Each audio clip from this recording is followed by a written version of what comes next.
Hi, big boss season 7 തുടങ്ങി ഇപ്പോൾ 80 ദിവസത്തേക്ക് അടുക്കുന്നു. ഇനി വളരെ കുറച്ച് ദിവസങ്ങൾ മാത്രം. ഇപ്പോൾ 9 പേരാണ് ബിഗ് ബോസ് വീട്ടിലുള്ളത്. ഇവിടെ ടോപ്പ് 5 അത് ആരൊക്കെയായിരിക്കും? എനിക്ക് ഇതുവരെ കണ്ടതിന്റെ അടിസ്ഥാനത്തിൽ, ഫാൻ ബേസിന്റെ അടിസ്ഥാനത്തിൽ തോന്നിയ കാര്യമാണ് ഞാൻ പറയുന്നത്. തീർച്ചയായും അവസാന ആഴ്ച ടോപ്പ് 6ഓ ടോപ്പ് 7ഓ ആയിരിക്കും. അതിൽ നിന്നും അവസാന ദിവസത്തേക്ക് അടുക്കുമ്പോൾ 2 പേരെ പുറത്താക്കും. അവസാന ദിവസം 5 പേരായിരിക്കും. ആ 5 പേർ ആരായിരിക്കും? എന്റെ മനസ്സിൽ ആ 5 പേർ തീർച്ചയായും 3 പേർ ഉറപ്പാണ്. എന്തായാലും ബിഗ് ബോസിന്റെ കിരീടം ചൂടാൻ പോകുന്നത് ഉറപ്പായി തന്നെ പറയാം, ഷാനവാസ്, അനീഷ്, അനുമോൾ ഇവരിൽ നിന്നും ഒരാളായിരിക്കും എന്നതിൽ തർക്കമില്ല. അതിൽ മാറ്റമുണ്ടാവാനുള്ള സാധ്യത വളരെ കുറവാണ്.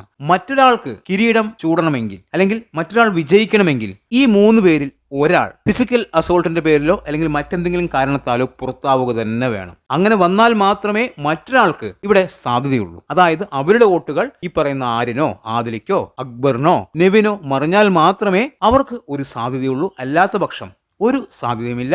ഈ 3 പേരിൽ ഒരാൾ മാത്രമേ കിരീടം ചൂടുകയുള്ളൂ എന്നുള്ള കാര്യം ഉറപ്പാണ്. അങ്ങനെ പറയുമ്പോൾ തന്നെ നിങ്ങൾക്ക് ഉറപ്പിക്കാം ടോപ്പ് 5-ൽ ഇവർ 3 പേരും ഉണ്ടാവുമെന്ന്. അതായത് ഷാനവാസ്, അനീഷ്, അനുമോൾ ഇവർ 3 പേരും ടോപ്പ് 5-ൽ ഉറപ്പാണ്. അതിൽ ഒരു മാറ്റവും ഇല്ല. ഏറ്റവും കൂടുതൽ ഫാൻ ബേസ് ഉള്ള 3 പേർ ഇവർ തന്നെയാണ്. ഇനി എന്തൊക്കെ സംഭവിച്ചാലും ഇവരുടെ ഫാൻ ബേസിൽ വലിയ ഇടിവൊന്നും സംഭവിക്കാൻ പോകുന്നില്ല. അത് അങ്ങനെ തന്നെ മുന്നോട്ട് പോകും. ഇനിയുള്ള 2 പേർ അതാരൊക്കെയാണ്? തീർച്ചയായും ഒരാൾ ആദിലയായിരിക്കും എന്നുള്ളതാണ്. ആദിലയുടെ കളിരീതി നെഗറ്റീവാണ്. അതുകൊണ്ട് തന്നെ ഒരുപാട് ഹേറ്റേഴ്സ് ഉണ്ട് എന്നുള്ളത് ഉറപ്പായിട്ടുള്ള കാര്യമാണ്. പക്ഷേ ആദിലയ്ക്ക് അത്യാവശ്യം ഫാൻസ് ഉണ്ട്. ആദില, നൂറ ഇവരിൽ ഏറ്റവും കൂടുതൽ ഫാൻസ് ഉണ്ടായിരുന്നത് നൂറയ്ക്കായിരുന്നു. നൂറയ്ക്ക് നല്ല രീതിയിലുള്ള ഫാൻ ബേസ് ഉണ്ടായിരുന്നു. പക്ഷെ ഇപ്പോൾ നൂറയുടെ ഫാൻ ബേസ് താഴേക്ക് പോയിരിക്കുന്നു. നൂറയുടെ പകുതി ഫാൻസും ഇപ്പോൾ ആദിലയിലേക്ക് മാറിയിരിക്കുന്നു എന്നുള്ളത് എടുത്തു പറയേണ്ട ഒരു കാര്യമാണ്. നൂറയ്ക്ക് ഇപ്പോൾ പ്രത്യേകിച്ച് ഗെയിമൊന്നുമില്ല. പക്ഷെ ആദില കളിക്കുന്നുണ്ട്. നെഗറ്റീവ് ഗെയിം ആയാലും ആദില അവിടെ കളിക്കുന്നുണ്ട്, കോണ്ടന്റുകൾ കൊടുക്കുന്നുണ്ട്. അതുകൊണ്ട് തന്നെ ആദില ടോപ്പ് 5-ൽ ഉണ്ടാവും എന്നുള്ളത് തന്നെയാണ് ഞാൻ പ്രതീക്ഷിക്കുന്നത്.